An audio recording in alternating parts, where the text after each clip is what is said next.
Polda Sulawesi Tenggara bergerak cepat mengusut kasus penganiayaan yang mengakibatkan remaja berinisial W, 17, meninggal dunia pada tahun 2014 lalu.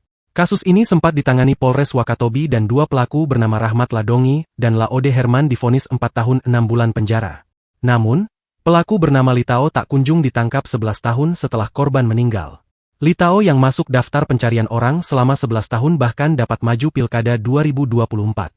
Ia terpilih sebagai anggota DPRD Wakatobi periode 2024 hingga 2029 mewakili daerah pemilihan Wakatobi II yang meliputi Kecamatan Wangi-Wangi Selatan.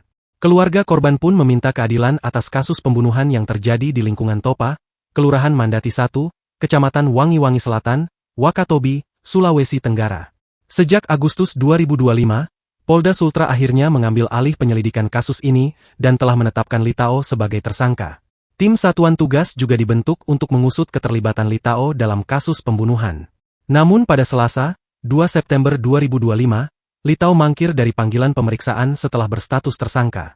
Kasubdit 4 Renakta di Reskrimum Polda Sultra, Kompol Indra Asrianto, akan menjadwalkan ulang proses pemeriksaan terhadap Litao. Jika Litao tidak hadir lagi dalam pemeriksaan, Polda Sultra akan menerbitkan surat perintah membawa.